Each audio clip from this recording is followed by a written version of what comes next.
On s'interroge ce matin sur la sécurité de nos usines, des sites chimiques en particulier. Le cas allemand hier a montré une nouvelle fois qu'il pouvait y avoir des failles. 2 personnes sont décédées dans la région de Leverkusen. Plusieurs autres ont été blessées après une explosion sur un site de traitement de déchets. Justine Fontaine, on vous retrouve sur place.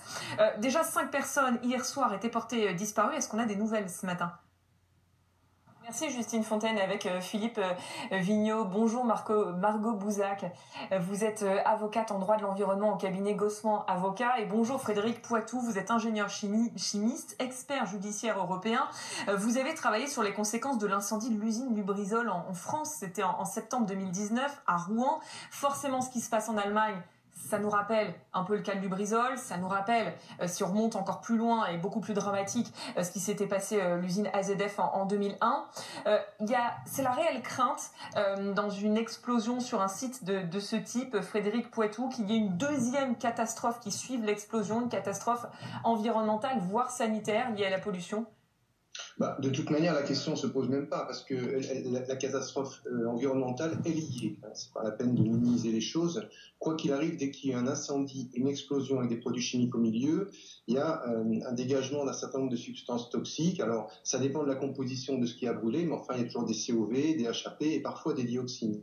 Donc, les autorités, comme en France à Lubrizol et comme chez ZF à l'époque, sont rassurantes, mais il n'est pas possible qu'il n'y ait pas de pollution. Ça, c'est une première question. Deuxièmement, en revanche, s'il y a une dispersion rapide du panache, il peut y avoir assez peu de conséquences sur les populations. Oui, c'est ce que j'allais dire, parce que vous dites il n'est pas possible qu'il n'y ait pas de produits. Néanmoins, quelles sont les conséquences de cette pollution ?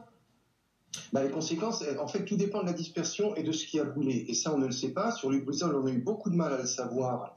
Et on l'a su finalement assez tardivement. En Allemagne, moi, je ne le sais pas non plus. On parle de retraitement. Il peut y avoir beaucoup de choses qui ont brûlé. Mais les Allemands sont équipés, comme nous, de camions de pompiers qui sont capables de faire des détections rapides. Et il n'est pas possible qu'il n'y ait pas de substances polluantes dans ce qui a brûlé cette. Frédéric Poitou, je reviens vers vous au sujet de l'usine Lubrizol.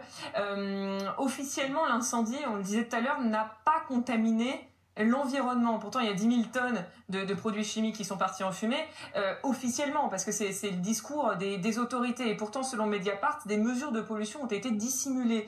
L'ampleur de la contamination aurait été nettement sous-estimée. Quel est votre avis là-dessus ? Quand on regarde des analyses qui ont été faites par des populations, des individus, des mouvements d'associations de paysans, notamment dans le nord de Rouen, on voit clairement des contaminations. Alors, les mesures du plan gouvernemental dont vous venez de parler après Lubrizol, elles vont dans le bon sens, évidemment, mais on focalise plutôt sur les accidents plutôt que sur la prévention. Donc, on est passé d'une logique de respect des normes à une logique d'évaluation des risques.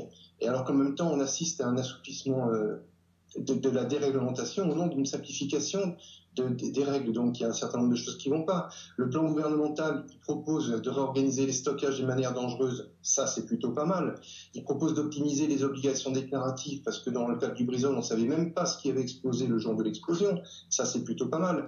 Il propose d'augmenter de 50% les contrôles terrain, mais 50%, ça ne nous ramène même pas au nombre des contrôles qu'il y avait en 2005, après AZF, parce que le nombre des fonctionnaires de l'ADREAL a tellement diminué qu'on n'arrive plus à soutenir le nombre des contrôles. Enfin, il y avait un député, Damien Adam, qui a proposé la création d'un bureau d'enquête accident qui est absolument inutile. C'est pas un bureau d'enquête post-accident qu'il faut. Il faut qu'il n'y ait pas d'accident. Et donc, il faut qu'il y ait une autorité de régulation qui évite les accidents. Voilà. Et puis, par ailleurs, le plan gouvernemental propose une information aux populations par un plan SMS. Ça, c'est plutôt sympa. Mais pour le moment, on n'a pas vu le bout du tunnel. Donc, franchement, on n'y est pas encore. Le compte il y a encore beaucoup de choses à faire. On le comprend. Merci beaucoup, Frédéric Poitou, et merci à vous, Margot Bouzak.